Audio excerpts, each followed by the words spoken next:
Nous vous invitons à la prière. Au nom de Dieu, le Père, le Fils et le Saint-Esprit. Bon et tendre Père céleste, Dieu d'amour. Nous venons une fois de plus devant ta sainte face avec humilité, te louer et te glorifier. Parce que tu es digne de louange, tu es digne d'honneur. C'est toi, bon Père, le créateur de l'univers. Tout ce qui est visible et tout ce qui est invisible a été créé par toi. C'est pourquoi nous, comme créatures, nous avons la responsabilité de te louer et de te glorifier.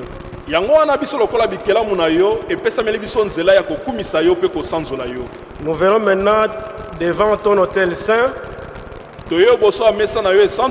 pour que tu puisses nous donner la nourriture spirituelle. Tu connais la période que nous sommes en train de traverser, bien que difficile. Bon Père, tu te souviens toujours de nous sur le plan spirituel. C'est pourquoi tu veux nous donner cette nourriture spirituelle en ces jours. Nous prions que tu puisses donner un bon entendement à tous ces enfants et tes serviteurs. Pour que ce service divin soit une exhortation de toi-même à travers l'Esprit Saint. Nous prions, bon Père Céleste, pour ceux qui sont malades. Il y en a qui sont sur les lits alités et d'autres à la maison.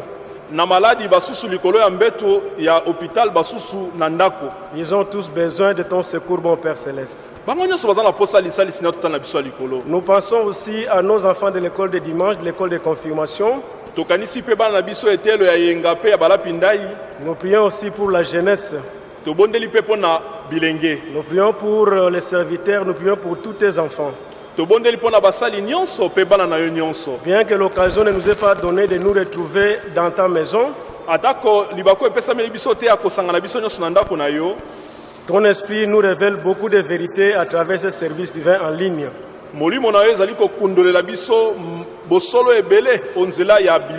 C'est pourquoi nous implorons l'assistance de tes anges du début jusqu'à la fin. Et nous voulons agir en communion étroite avec notre apôtre district et notre apôtre patriarche. Tu connais toutes choses, mon Père Céleste.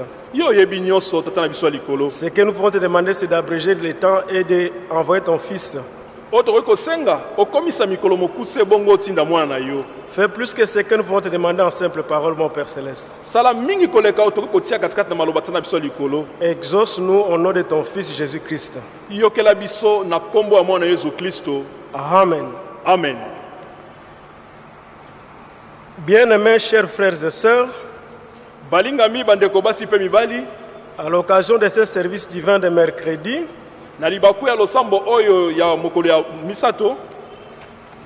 notre apôtre patriarche nous a donné la parole extraite du livre des psaumes.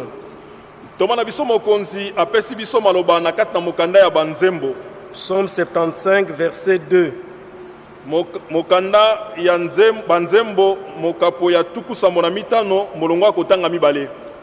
Nous te louons, ô Dieu, nous te louons. Ton nom est dans nos bouches. Nous publions tes merveilles. Nzambe, tozali kokumisa yo ya solo, tozali kokumisa yo, tozali koyembela yo Nzambe na biso, tozali kopanza sango ya misala na yo ya kokamwa. Jusque-là, nous allons prendre place et la chorale va nous interpréter un morceau. Kino wana tozo bisika kovanda bayembi bapesa biso nzembo.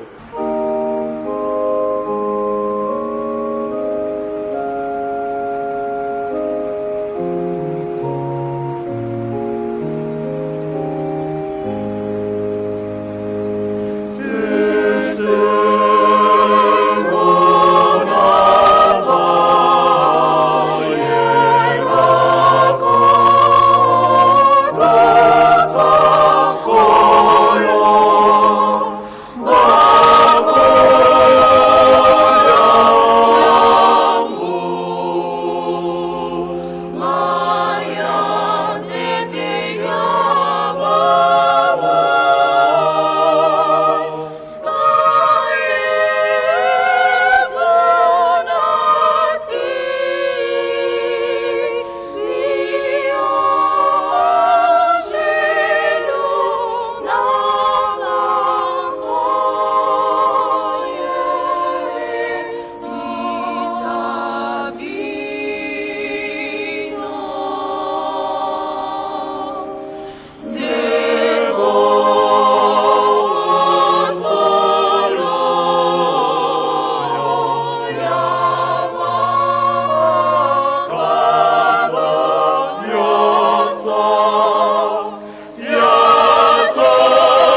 Merci beaucoup. Une fois de plus, chers sœurs et frères, nous vous souhaitons la bienvenue.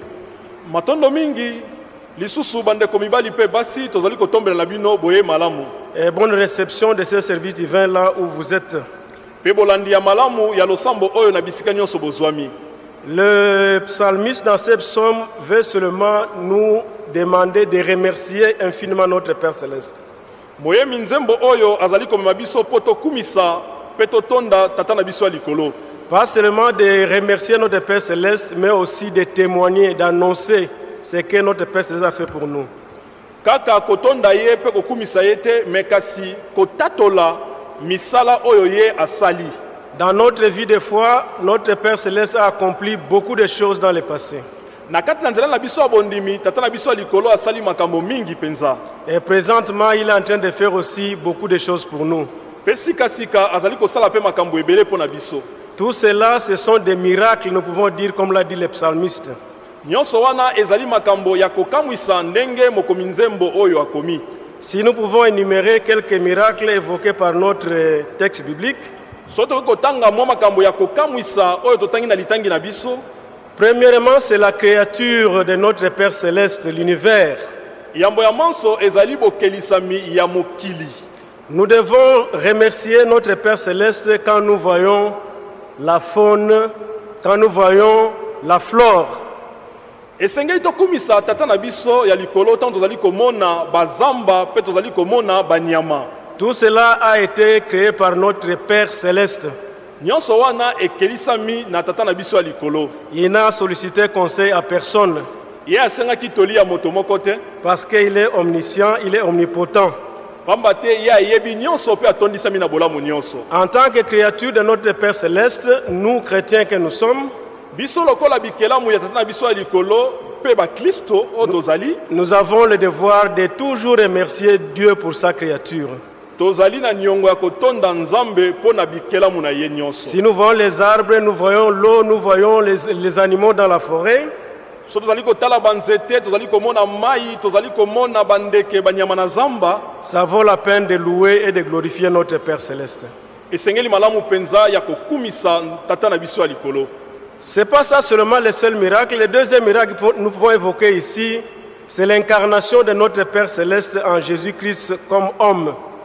Kaka yango likambo ko kamwisa te eloko musu ko kamwisa biso ezali botindami ya Yesu Kristo na nzela ya moto.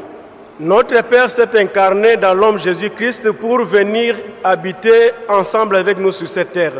Nzambe na biso tata likolo ami monisama na nzela ya Yesu Kristo pe akita awa na se.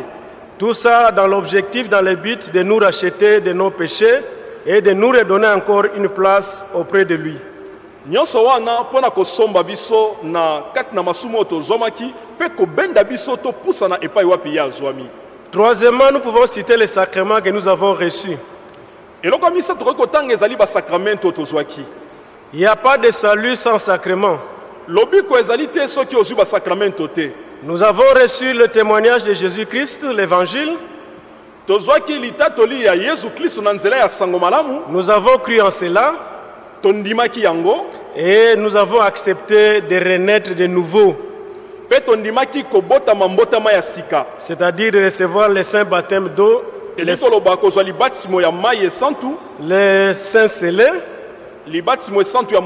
et la sainte seine. Les trois forment un et c'est ça ce que nous appelons les trois sacrements. C'est aussi un miracle. Parce que ce n'est pas donné à tout le monde. Ce n'est pas tout le monde qui accepte Jésus-Christ comme Sauveur et Seigneur. Ce n'est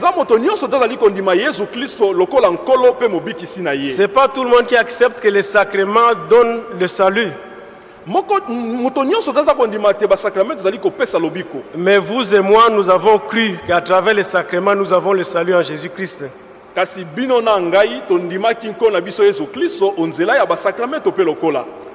La grâce de Dieu nous a couverts, c'est pourquoi nous avons la foi à travers le Saint-Esprit qui nous enseigne à tout moment. ngolu ya nzambe ezipaki biso yango tozwi nzela ya koyoka nzambe onzela ya molimo mosantu tozali kolobela biso sika. C'est pourquoi le psalmiste dit, nous avons le devoir de louer et de glorifier notre Père Céleste.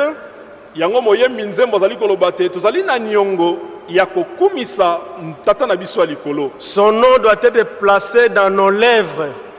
Kombo na ye esengeli ezala na mimbebo na biso. C'est-à-dire nous devons témoigner de notre foi partout où nous sommes.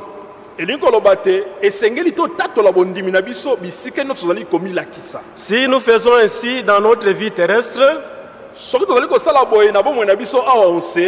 un jour viendra, Jésus-Christ va aussi témoigner pour nous auprès de son Père.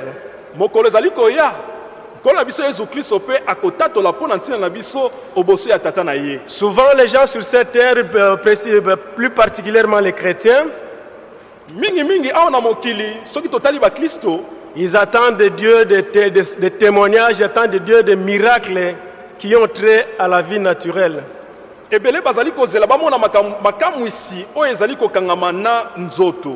seulement ceux qui pensent que Dieu fait aussi beaucoup de miracles sur le plan spirituel.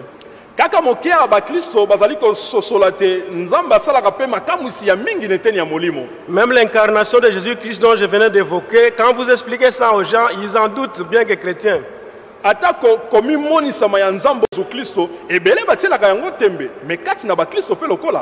Même quand tu dis à quelqu'un le salut éternel est lié au sacrement, beaucoup de chrétiens pensent seulement croire à Dieu, vous êtes sauvés.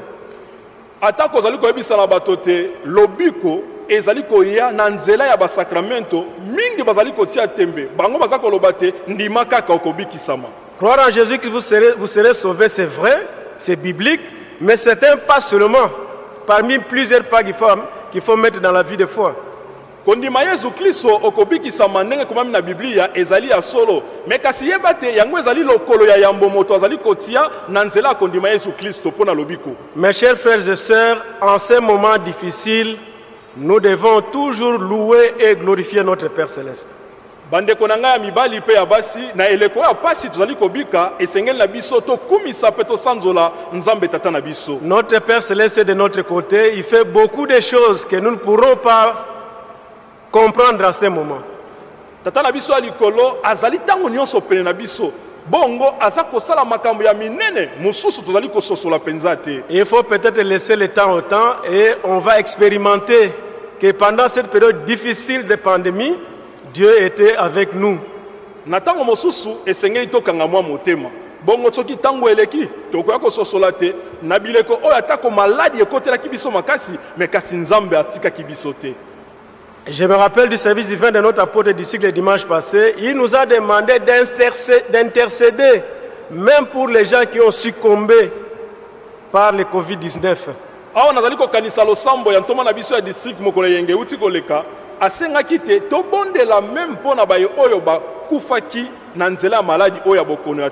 Ce n'est pas un péché, mais pour moi, c'est l'accomplissement du plan de Dieu, du plan de rédemption. Yango ezali sumute mais kasi pona ngai ezali bokokisami ya mwango ya lisiko. Tout ce qui nous arrive dans notre vie sur cette terre, si nous acceptons que c'est dans la volonté de notre Père Céleste, nous serons les bienheureux. Manso ezali ko komela biso na bomo awa ose soki tozali ko ndimate nzambe nde azali ko pesa nzela tokozala batu esengo awa onse. En cela il faut avoir la foi, une foi fervente. Na yango esengeli kozala na bondimi oyo elenda.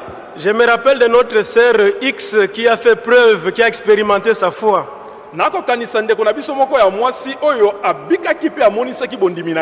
Elle était jeune, comme tout jeune, elle avait besoin d'un mari, d'un fiancé. Et Dieu a permis que les fiancés se présentent. Les fiancés l'ont pris notre sœur en mariage, mais n'ont pas habité la ville, ils sont allés habiter dans une ferme. Bongo ndeko wana mwasi na mobali tango bazwamaki bake kobika na kati na centre ville te mais kasi bake na bisika oyo ya mwa esobe. Dans cette ferme il y avait 5 à 7 familles membres des familles de son mari. Na kati na esobe wana ezalaki pe na bandeko ya libota ya ndeko mobali mabota mitano mobimba. Notre sœur était la fille unique de sa mère. ndeko na biso ya mwasi wana ye mama na ye abotaka ye kaka ye moko. Elle était néo-apostolique, sa mère n'était pas néo-apostolique. Ye azalaki elenge ya lisanga ya église ya bantoma mais kasi mama na ye bandeki kosambela na biso elongo te. Comme elle avait besoin du mariage, elle est allée dans la ferme. Là-bas, il n'y avait pas de communauté. Lokola azalaki na posa ya libala akendaki quand même na kati na libala wana na esobe. Elle était déconnectée de l'hôtel de grâce, si nous pouvons dire sur le plan humain. Tokoki koloba na eteni ya nzoto azalaki susu na bomoko te na mesa ya bonzenga mpo kuna église ezalaki te. Mais comme elle avait sa foi fervente, lokola azalaki na bondimi oyo elenda, à chaque fois qu'elle priait, elle faisait son offrande. Tango nyonso abandaki kobondela abandaki kobongisa mpe likabo na ye. Et elle conservait ça dans une caisse. Ye abongisaki mwa eloko moko abandaki kobwaka na kati. Elle priait pour son mari, elle priait pour son enfant parce qu'elle avait fait un enfant là-bas. Abandaki kobondela mpo na mobali na ye mpe abondelaki mpe mpo na mwana na ye mpo abotaka mwana moko. Et elle priait surtout pour qu'un jour, qu'elle revienne à l'hôtel de grâce en communion avec les frères et sœurs et les serviteurs. Ye abandaki kobondela te nzambe apesa nzela ata mokolo moko ayeba kozonga susu na bomoko na mesa ya bonzenga. Elle était privée de la Sainte Seine des jours, des semaines, des mois, des années. Abandaki koleka susu na molei mosanto te basanza bambula lokola. Elle faisait ses offrandes de tous les services, services spéciaux, services ordinaires. Elle avait toujours son offrande. Kasi abosanaki likabo na ye te ezala losambo ya mikolo nyonso ezala pe losambo ya lolenge na yango abandaki kobongisa makabo na ye pe lokola. Elle devait sortir seulement une fois l'an pour venir vendre le fruit de la récolte en ville. Bongo kouta na esobe kaka na mvula mbala moko nde asengelaki abima mpo aya koteka biloko na ye na ville. C'est à cette occasion qu'elle devait mettre son offrande dans la communauté. Nde na nzela ya libaku wana abandaki kozwa makabo na ye nyonso abombaki kotia na kati na lisanga. Qu'est-ce qui est arrivé pour ne pas tirer les choses en longueur? Nini nde ekomaki mpo na kobenda makambo molai te? Dieu avait exaucé ses prières. Nzambe akokisaki losambo na ye. L'apôtre avait dépêché l'évangéliste dans cette ferme-là. Ntoma atindaki mopanzi sango na kati na esobe wana. Parce qu'un jour l'apôtre avait vu les fumées dans la forêt. L'apôtre demandait qu'est-ce qu'il y a là-bas.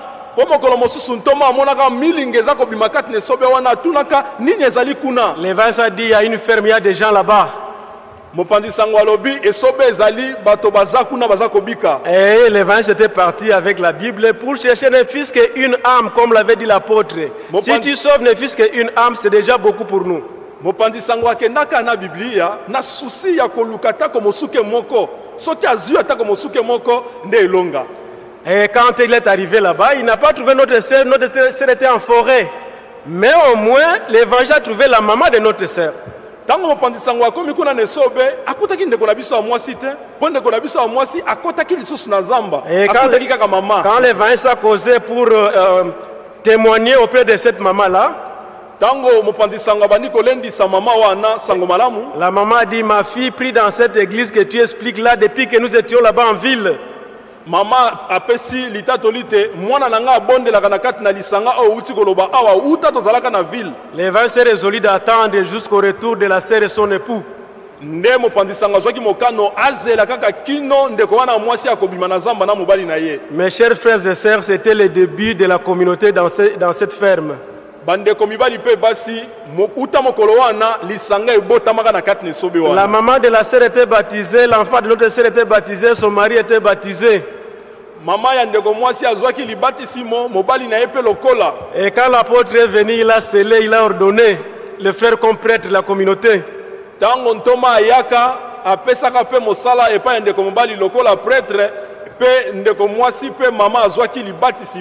Voilà mes chers frères et sœurs, c'est pour vous dire tout ce qui se passe maintenant, bien que difficile, mais il y a une leçon à tirer.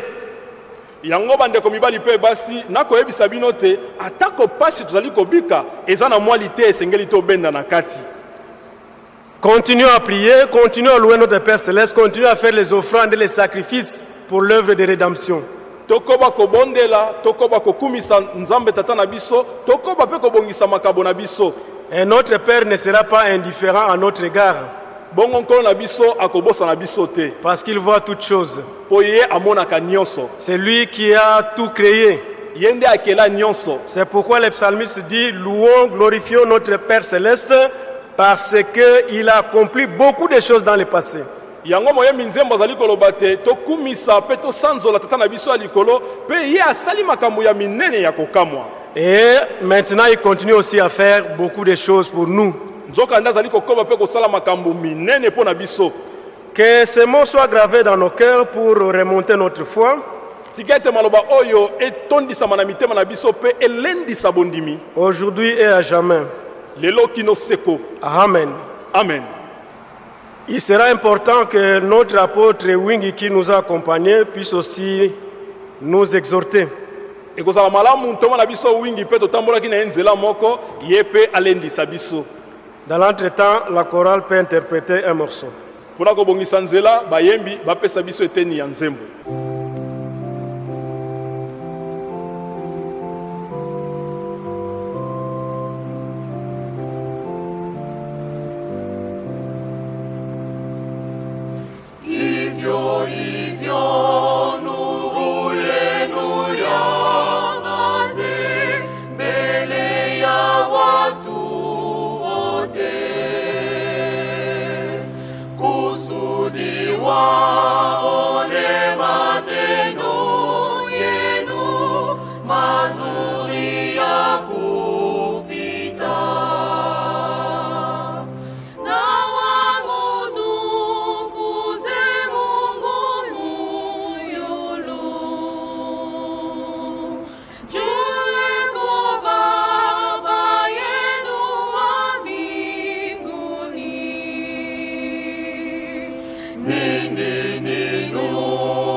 Bien-aimés dans le Seigneur, balingami kati na nkolo je suis tellement touché par la parole.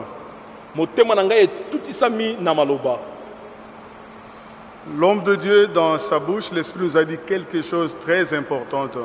moto na nzambe onzela maloba na ye apesi biso liloba moko ya ntina mingi. Là, on nous demande de louer Dieu et aussi les glorifier.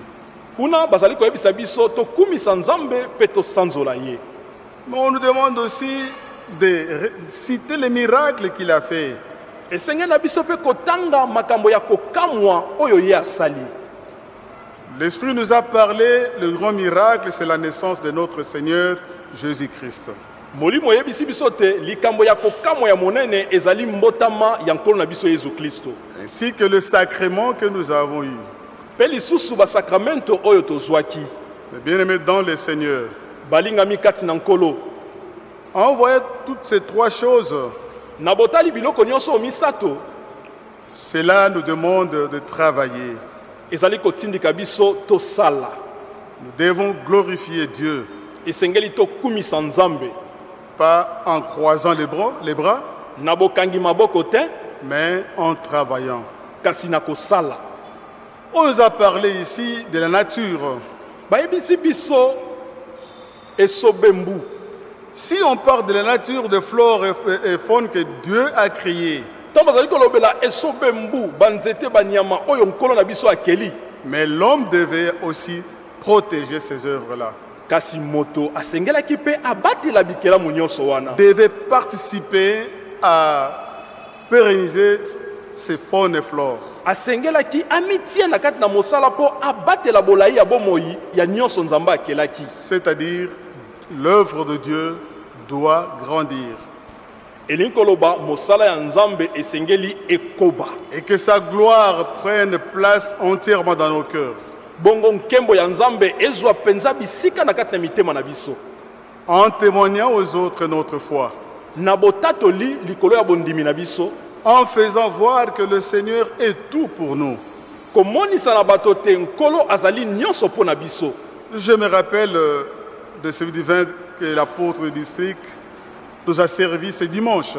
nakokanisa lisusu losambo oyo ntoma ya disika asalaki mokolo yenge euti koleka. Ça nous fait voir que Dieu est créateur de tout. ezomonisa biso te nzambe azali mokeli ya nyonso, Il est créateur de ce qui est visible et de ce qui est invisible. akeli oyo ezali komonana na oyo ezali komonana te. Et partout, il travaille avec sa puissance, avec son amour aussi. Pe na bisika nyonso azali kosala na nguya na ye nyonso pe na bolingo na ye. En nous faisant voir que Paul était en prison. Na bomonisi biso te Paulo azalaki na kati na makala. Voici maintenant que la communauté qui était dehors a prié pour lui. Lisanga o ezalaki libanda e pona ye. Il a ressenti la joie. Ye abika ki esengo. Et il a remercié la communauté. Atonda ki botondi lisanga. Mais il a aussi essayé de remettre la communauté sur la voie à suivre. Pe abundaki te azongisa lisanga na kati na nzela o esengelaki batambola. Dès là, nous avons entendu que le doute était un ennemi dangereux. L'insatisfaction aussi. Et aussi la division. Mais bien aimé dans le Seigneur, quand on parle de l'invisible, c'est ce que nous ne voyons pas. Mais croyons que c'est un monde que Dieu a créé. Et il exerce son pouvoir là-bas. Comme il le fait ici, bas où nous sommes. Mais nous devions participer dans cette œuvre. À chercher à bien garder ces fonds et flore. Dans l'invisible comme dans le visible. Nous devions alors aussi penser que ceux qui sont dans l'au-delà, dans l'invisible,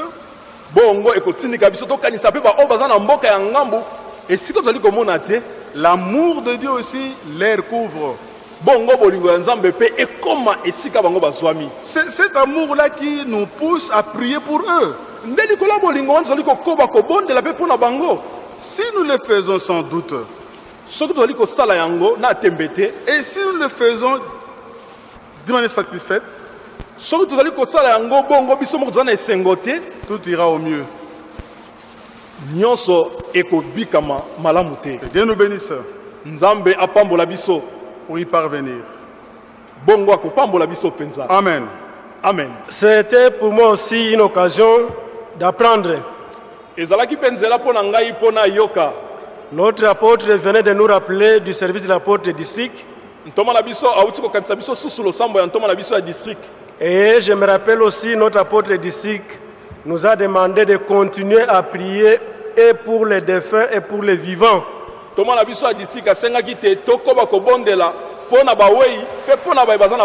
Il nous a demandé de continuer à faire des sacrifices. Il nous a demandé de continuer à offrir. Nous sommes en cette semaine, dans quelques jours, ça sera le service en faveur des défunts. Notre apôtre patriarche dit que la compréhension du service divin pour les néo-apostoliques n'est pas la même chose avec beaucoup d'églises sur cette terre.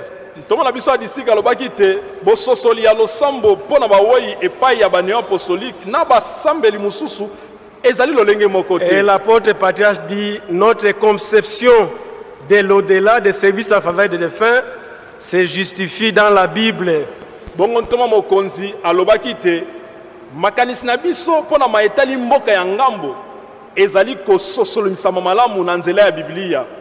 Parce que le Seigneur Jésus-Christ lui-même a tracé le chemin et lui-même il a été en contact avec les âmes de l'au-delà.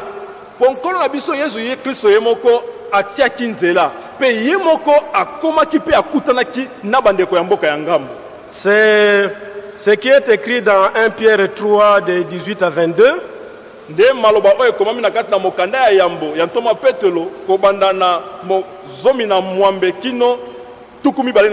En chair, on peut dire que Jésus était crucifié, Jésus était tué, il était mort.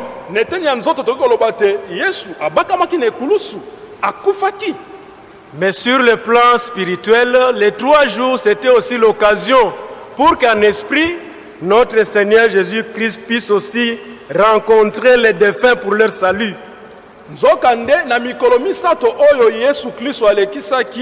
akendaki nde po akutana na bawei na mboka ya bawei. Et les gens peuvent lire ces passages de 1 Pierre 3, 18 à 22. Ils vont interpréter de leur façon. Bandeko mpe bakoko tanga makomami esantu wana na kata mokanda ya yambo ya Petelo mokapo ya zomi na mwambe kino tukumi bali na mibale akoki kolimbola yango na ndenge na ye. Le seul qui peut interpréter correctement, c'est l'Esprit Saint, l'Esprit de notre Père Céleste. Nzoka nde onzela molimo mosantu nde tozali kososola malamu mpenza makanisi ya tata na biso ya likolo. Et c'est cet esprit-là que Jésus-Christ a laissé dans cette église. Nde molimo wana Yesu Kristo atikaki na kati na église ya oyo. C'est cet esprit qui parlait dans les apôtres. Nde molimo wana ezali koloba kati na bantoma. La même mission, Jésus-Christ l'a confiée aux apôtres. Nde etinda se moko oyo nkolo Yesu apesaki na bantoma. Bien que nous sommes dans cette période difficile, mais le dimanche, les services en faveur des défunts aura bel et bien lieu. Atako tozali kobika mikolo ya pasi mikolo oyo mais kasi losambo mpona bawei mokolo yenga ekozala. Et notre apôtre d'ici a dit, même là, mercredi, dimanche, quand nous suivons les services divins en ligne, même les défunts aussi les suivent. Ntoma na biso pa disika lobaki yango ata mokolo ya misatu to mokolo ya yenga tango tolandaka losambo na bilili nzoka pe bandeko ya mboka ngambo pe bazalaka na biso elongo. C'est ce qu'a venait de dire notre apôtre Wing ici. Il y a deux faces, face visible et face invisible. Les gens sont plus cantonnés à la face visible. Nema e ntoma na biso Wing ya utiko loba awa. Ezana esiko ezali komonana na bisiko ezali komonana te. Nzoka bato miso na bango mingi ezali na bisiko ezali komonana. Dans la face visible, c'est là où Dieu fait beaucoup de choses. Na kati na bisiko ezali komonana, Nzamba ezali kosala pe makambo ya minene minene. Il faut être rené du Saint-Esprit pour que l'Esprit puisse nous révéler toutes ces vérités-là. Fozala na molimo mosantu po molimo akundule ya bosolo wana. Nous allons continuer à prier pour les défunts parce que ça fait partie de notre foi.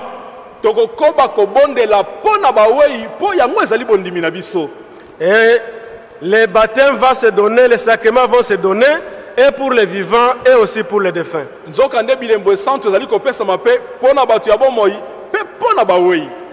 C'est ce qui est écrit dans 1 Pierre chapitre 4 au verset 6.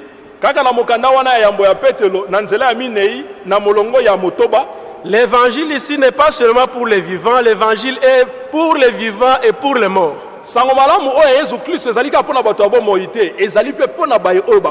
Jésus-Christ, notre Seigneur, l'a démontré lui-même. Quand il est allé prêcher aux âmes en captive dans l'au-delà, et il a ramené beaucoup d'âmes de la mort à la vie. Ce n'est pas la vie physique, mais c'était la vie spirituelle, la vie éternelle. Mes chers frères et sœurs, c'est une bonne exhortation pour nous en ce jour de la semaine, pour que nous ne puissions pas relâcher. Tenons notre foi forte. Il y a beaucoup de choses que notre Père Céleste fait sur le plan spirituel que notre entendement humain ne peut pas appréhender.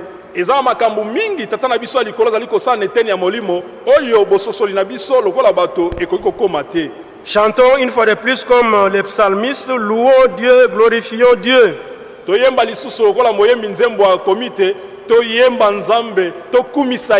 Mettons le nom de notre Père Céleste dans nos bouches. Et allons pour les témoigner partout où nous serons. Nous sommes déjà une nouvelle créature. Et Dieu est en train de préparer dans son plan de rédemption pour qu'un jour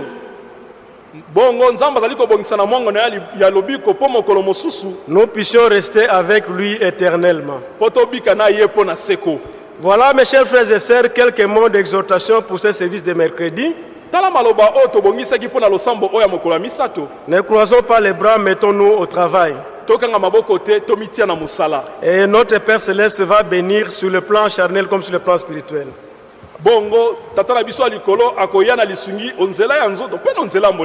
Amen. Amen. Nous avons besoin de pardon des péchés parce que nous sommes pécheurs. Notre Père Céleste nous a aidés d'avoir la parole comme nourriture. Il nous a ajouté le pardon des péchés. Et il nous a ajouté la bénédiction. Certains parmi nous vont se dire, et la Sainte Sainte, pourquoi vous n'en parlez pas? Si nous sommes des bons chrétiens néo-apostoliques, nous devons d'abord commencer par comprendre que la Sainte Sainte fait partie des sacrements.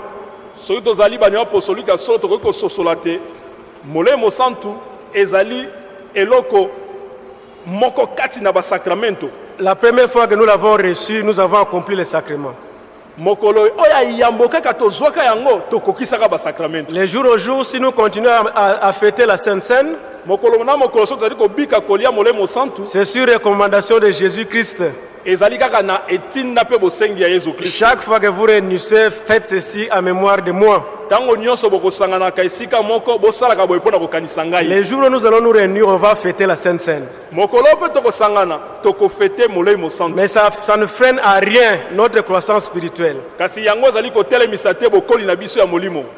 C'est pourquoi nous allons demander à la chorale de nous interpréter un cantique de repentance.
Merci pour les cantiques.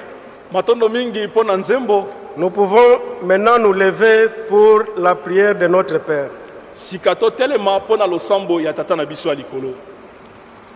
Prions. Notre Père qui es aux cieux, que ton nom soit sanctifié, que ton règne vienne, que ta volonté soit faite sur la terre comme au ciel. Donne-nous aujourd'hui notre pain quotidien. Pardonne-nous nos offenses, comme nous pardonnons à ceux qui nous ont offensés. Ne nous induis pas en tentation, mais délivre-nous du mal. Car c'est à toi qu'appartiennent, dans tous les siècles, le règne, la puissance et la gloire. Amen. À présent, je vous annonce l'heureuse nouvelle. Au nom de notre Seigneur Jésus-Christ, Fils de Dieu vivant,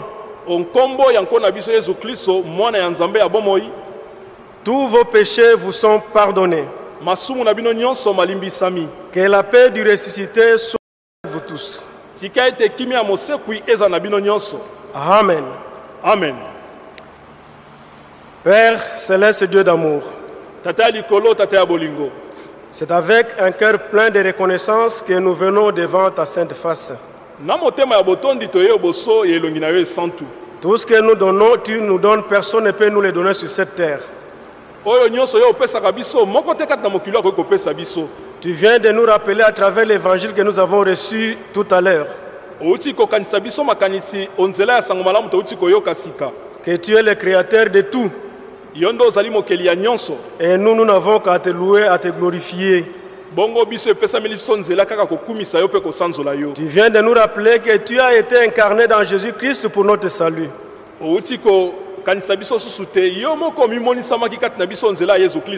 Tu viens de nous rappeler que les sacrements sont nécessaires et indispensables pour notre vie éternelle.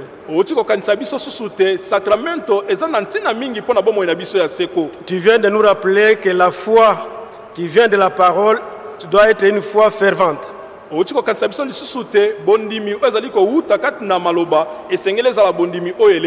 En plus de ta parole, tu viens de nous pardonner nos péchés. Parce que nous en avons besoin. Personne sur cette terre ne peut le faire. Et vous, vous êtes un bon père, vous pardonnez sans nous demander pourquoi nous avions fait cela. Donne-nous la force maintenant de nous repentir et de ne plus tomber dans les mêmes erreurs. Tu connais toutes choses, mon Père Céleste, tu sondes les profondeurs de cœur. Tu connais les suppliques, les demandes de tous tes enfants et serviteurs. Bénis et donne plus que ce que nous te demandons en prière. Au nom de ton Fils Jésus-Christ. Amen. Amen. Nous allons clôturer ce service divin par le prière. Prions. Père Céleste, Dieu d'amour, ta grâce est infinie, ta grâce continue à nous couvrir. C'est vrai que tu as été avec nous depuis qu'on a commencé ce service divin. Tu nous as donné beaucoup de révélations. Et nous avons compris que les miracles ne sont pas seulement visibles, il y a aussi des miracles invisibles.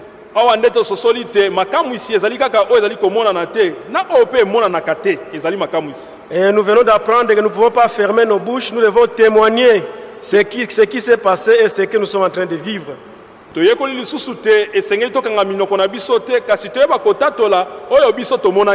Nous prions à cet instant, bon Père Céleste, pour ton peuple. Nous prions, bon Père Céleste, pour la nation tout entière. Comme serviteurs, nous prions aussi pour les autorités que tu as mis dans ce pays. Ce sont tes créatures, ils ont besoin de ton orientation dans tout ce qu'ils sont en train de faire.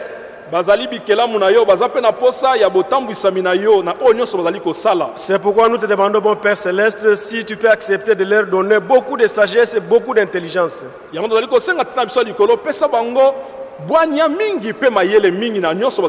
Et surtout beaucoup de souplesse dans la prise de décision. Nous confions les offrandes de tes enfants entre tes mains, bon Père Céleste. Nous avons amené nos offrandes dans ta maison parce que nous savons que, bon Père Céleste, c'est une occasion pour nous d'exprimer notre reconnaissance.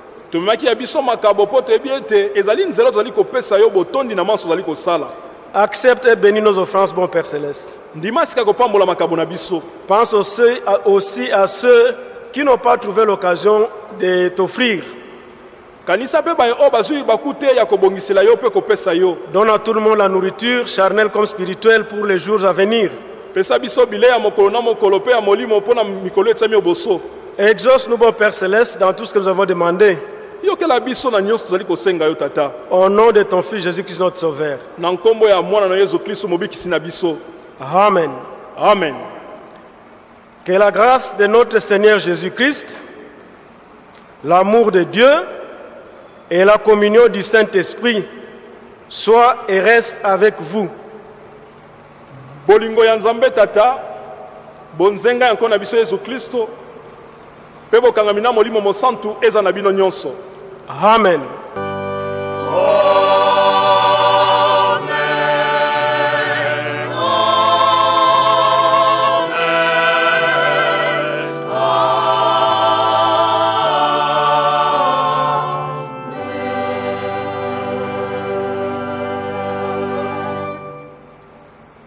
On est à la fin du service divin.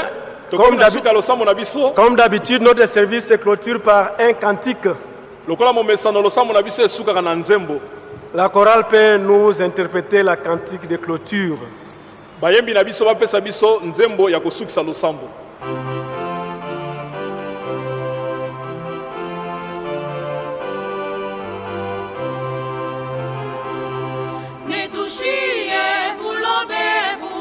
Masaka banu netuye mo Yerusalema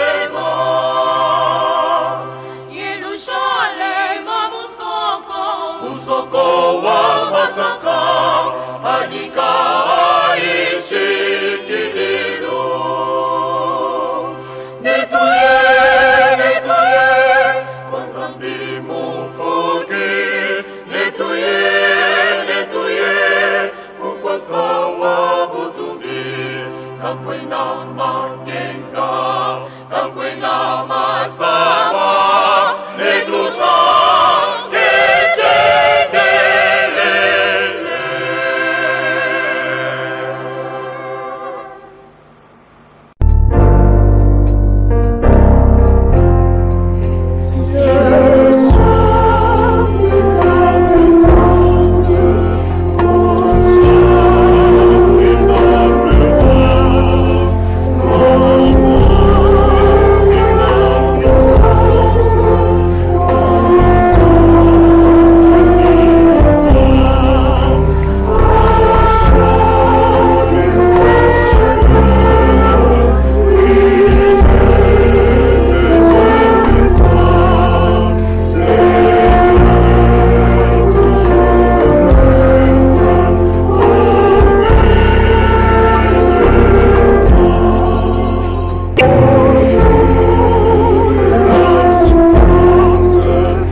Say